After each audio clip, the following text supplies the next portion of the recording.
Salve, salve pessoal do canal Tudo Sobre Umbanda, pessoal do YouTube. Pessoal, nesse vídeo aqui a gente vai trazer uma polêmica muito grande.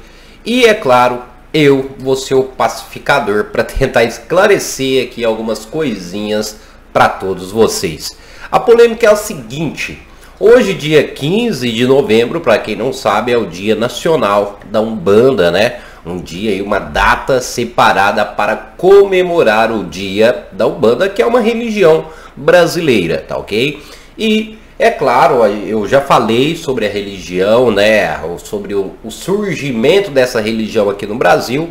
Foi até o último vídeo postado aqui no canal. Se você não viu, dá uma olhada lá, tá bastante interessante. E o que acontece? Existe aquela polêmica que não foi Zélio de Moraes que fundou a Umbanda. Não foi ele o criador da Umbanda, né? E aí, foi ou não foi? Zélio de Moraes, será que é uma farsa? Não é uma farsa?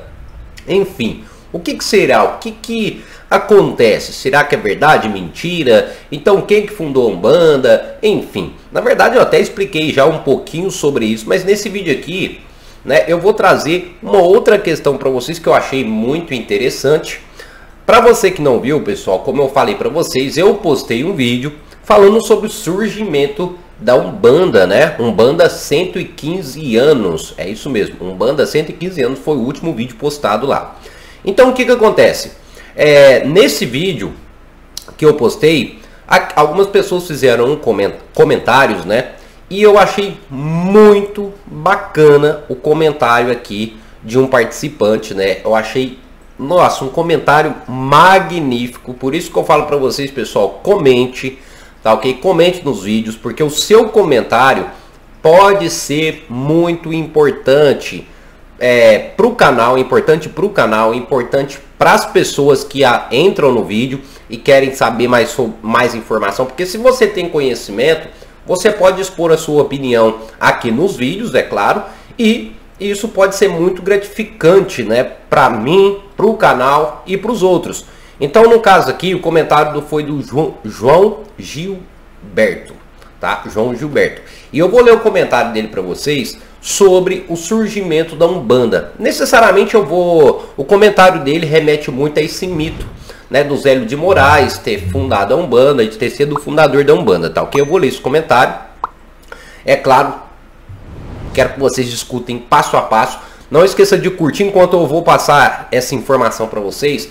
Não esqueça de curtir esse vídeo, tá? E compartilhar, que é muito interessante. A polêmica não foi Zélio de Moraes que fundou a Umbanda, tá certo?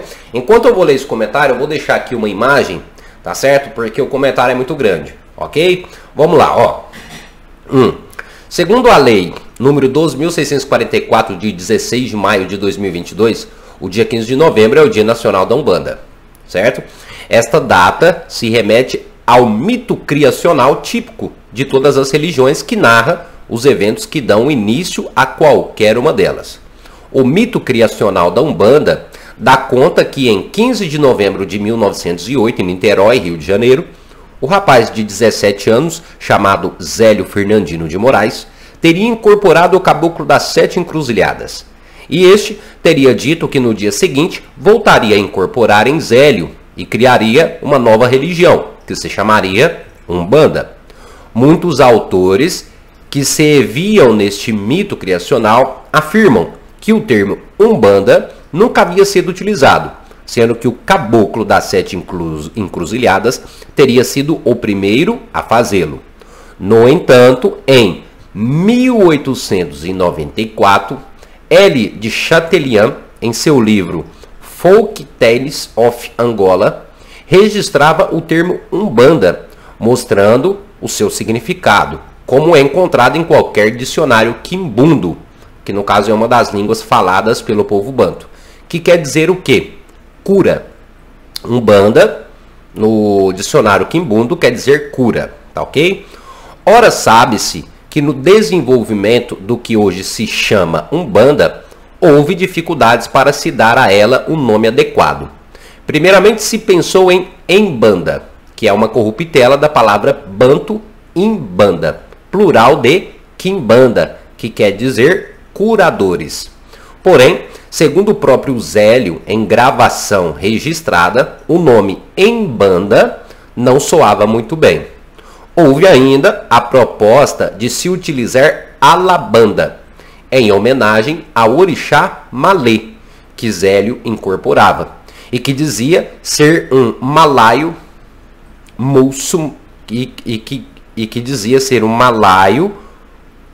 muçulmano. Assim, segundo o próprio Zélio de Moraes, Alabanda significa a banda de Alá, referindo-se a muçulmano, referindo-se a Alá, nome de Deus para os muçulmanos. Ocorre que o orixá Malê só se manifestou em 1913. Portanto, o termo Umbanda ainda não era o designado adotado para a nova religião. Lembro que Malê vem do idioma Iorubá e Malê, que designa o muçulmano naquela língua. Gilberto Velho, Maria Vilas Novas, Renato Ortiz, entre outros, afirmam que a Umbanda se desenvolve a partir dos anos 1930, o que corrobora com o que escrevi, tá? Ainda assim, com o tempo, essa Umbanda praticada por Zélio de Moraes passou a ser chamada de Umbanda Branca e Demanda, ou também Umbanda Pura. O que pouco se aborda, no entanto, é que momentos antes da manifestação do Caboclo das Sete Encruzilhadas, houve a manifestação de uma outra entidade, chamada de Pai Antônio Curador, que era o espírito de um escravizado, em que pese esse fato não ser desconhecido da maioria dos autores umbandistas que o registraram. Dá-se pouca importância ao que ele representava, fruto do racismo estrutural de nossa sociedade desde sempre. Pai Antônio é o símbolo do escravo humilde, conformado com sua posição subalterna, que diz não poderia se sentar em cadeira, pois lugar de preto é no toco, e para ele bastaria um toco para se sentar. Por meio desta configuração, formou-se a tríade da simbologia umbandista, que a narrativa fundacional do Caboclo das Sete Encruzilhadas procurou consolidar. Índio valente, Caboclo das Sete Encruzilhadas; negro humilde, o Pai Antônio Curador; e branco racional, Zélio Fernandino de Moraes, o espírita. Podemos, dos parágrafos anteriores, fazer algumas conjunturas. O termo Umbanda Pura nos leva a crer que havia uma Umbanda impura, ou seja, uma prática que não atendia aos asseios da elite branca carioca do início do século XX, que abominava as práticas fetichistas dos pretos que deveriam ser extirpadas. Da mesma forma que a anterior Umbanda Branca denota que existiria uma Umbanda Preta, que deveria ser desconsiderada. Somente a prática que tivesse a chancela desta elite, ou seja, que fosse baseada no catolicismo popular, com suas práticas devocionais aos santos católicos, unida ao pretexto cientificismo do espiritismo kardecista, seria aprovada e chamada de verdadeira Umbanda. Como se vê, para que a Umbanda fosse legitimada, era necessário que ela quebrasse sua ligação com a África e, por consequência, com qualquer coisa que lembrasse os negros, exceção feita à sua subalternidade, apontada especificamente no comportamento tradicional dos pretos velhos, tá ok?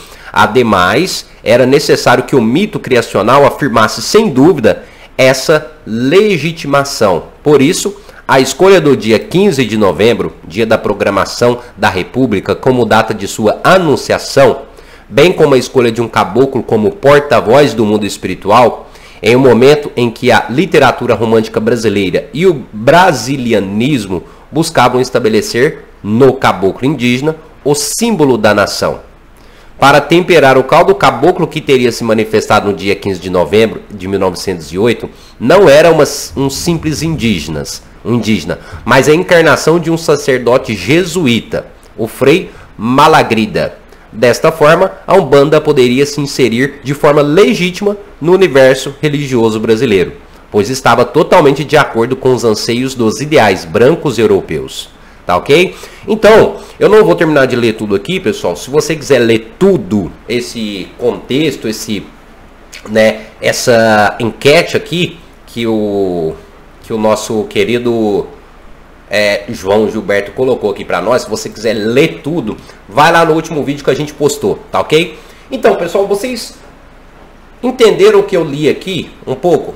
Que já existia essa prática da Umbanda, que o termo e a palavra Umbanda necessariamente ela já não foi inventada, porque era um termo que realmente já existia, tá ok? Então, o que acontece? Já existia a Umbanda, tá? Já existia essa prática, como eu expliquei no último vídeo, tá? Vou dar aqui a opinião para vocês. Sim, pessoal, a Umbanda ela já existia, tá? Como prática. A Umbanda ela já existia como prática, que era a prática da cura, enfim, qual é o significado dela.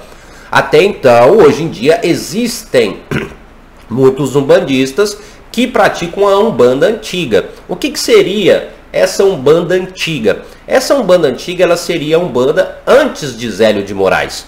É claro, se você falar, mas Patrick, não existia Umbanda naquela época. Sim, existia Umbanda, mas não como religião. Existia sim essa prática de Umbanda, mas não como religião. Até então, como eu falei para vocês, o termo Umbanda em vista, né, vamos dar esse exemplo, ele já até em si já era utilizado, mas não necessariamente como religião. Então, existe hoje em dia algumas religiões, algumas Umbandas que fazem a prática dela como antigamente, antes de Zélio de Moraes. Inclusive, a forma que eu pratico a minha Umbanda, eu busco praticar a Umbanda mais antiga, né, que é a Umbanda antes de Zélio de Moraes, para vocês terem noção que no caso, um dos fundamentos principais da Umbanda antiga não é a interferência do catolicismo, ou seja, é aquela Umbanda onde não existe uma influência cristã. Porque quando o Zélio vem e funda a Umbanda, aí começa a ter a influência cristã. Agora vamos entender o seguinte, Patrick, tá beleza? Então o Zélio foi ou não foi o fundador da Umbanda? Sim, o Zélio foi o fundador da Umbanda, tá ok? Por quê? Porque antigamente, por mais que existisse essa prática, por mais que existisse o termo Umbanda, que não era muito utilizado, mas era um termo que já existia, isso tudo não era fundamentado como religião. Né? Essa prática, ela não tinha ali, né? Essa prática ela não era considerada religião, tá certo? Enfim, devido a X milhares de fatores ali, até então por questão do preconceito racial e por aí vai indo.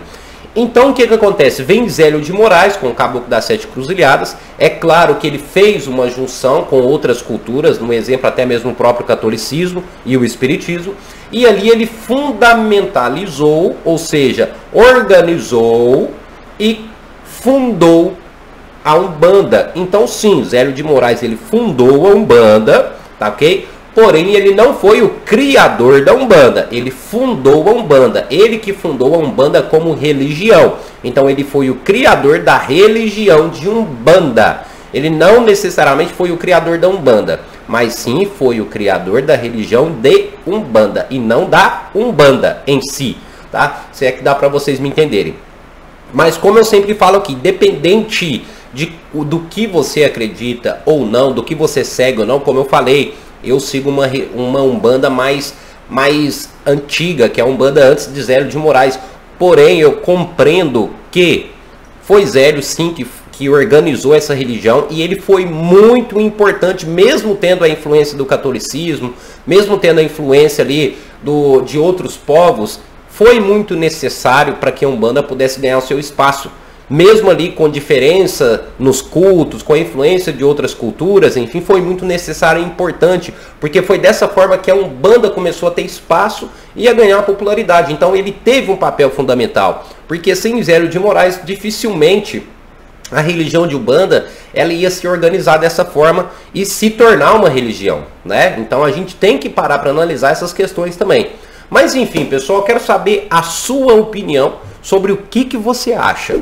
O que você acha sobre esse assunto? Deixa aqui nos comentários e quem sabe a gente também não traz um vídeo falando sobre o seu comentário. Deixa aqui, é muito importante isso pra gente. tá bom? Mas enfim, pessoal, mais uma vez, deixe nos comentários, não esqueça de compartilhar esse vídeo. E é claro, se você quiser ver todo o artigo que o nosso amigo colocou aí nos comentários, muito bacana esse artigo, top demais, achei bacana, por isso que é muito importante você comentar, e é uma forma de trazer ensinamento, conhecimento para outras pessoas também. Eu vou deixar no último vídeo que a gente postou, tá ok? E ele vai ficar fixado ali, se você quiser ler mais a fundo, entender mais ainda, porque tem muito mais ainda de coisas que eu não li, tá? Eu li praticamente quase que uma resumida aqui para vocês, tá bom? Mas enfim, é isso, não esqueça de curtir e agora compartilhar esse vídeo, certo? Enfim, pessoal, muito obrigado a cada um de vocês, até o nosso próximo vídeo e axé a todos!